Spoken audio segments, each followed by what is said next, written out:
بسم الله الرحمن الرحیم. زه د بیټک ټي وي تاسو ډیر مشکور یم چې تاسو زموږ د आवाज د ثوابه عوامو ته رسوي. زما نوم نور اسلام دی. زه د زیدي اوسیدونکو ما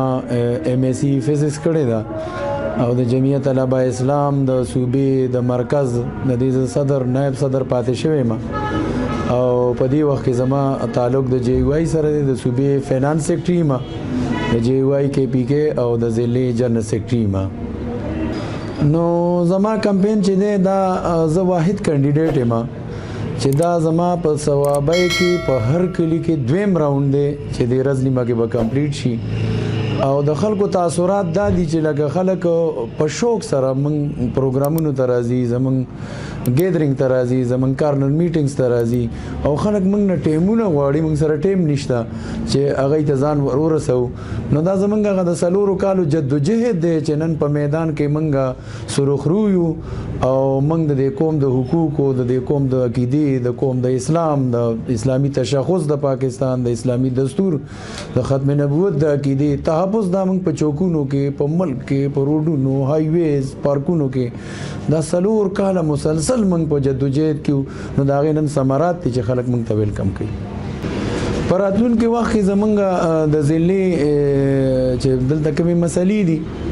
د هرې مسلې دپاره هغه د تعلیم میدان دی، په تعلیم کې تباہي وشوه، کباړه وشوه، د سټوډنټس دومره قیمتي وختونه ضایع شو. نو دا ری انسټیټ کول، واپس راوستل دلته په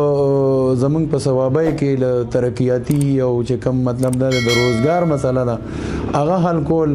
او هغه کې مطلب د انکریجمنٹ پیدا کول چې نوجوان نسل دې طرف ته راشي، تعلیم طرف ته راشي، روزګار طرف ته راشي. نو دا ټولې خبرې کمې ګندګۍ دي په دې ثوابای کې او دا غي ستپوس نشته او دا یو سیټي ده ثوابای، لکه بیسیکلی خدا د ضلع ثوابای سیټي تحصیل دی. نو د دې دا ټولې مسلې چې دي دا به ان شاء الله په ترجیحي بنیادونو باندې موږ حل کوو، دې لپاره به کوشش کوو. زما پیغام خدا دی چې دا موږ په جمهوریت یقین لرو او موږ دا وایو چې خپل پیغام د موږ ارچا ته ورسو. دا د هر کینډیډیټ حق دی چې څنګه زما حق دی داسې د بل کینډیډیټ هم حق دی او چې څنګه دا کوم موږ فری دو چې د خپل رائے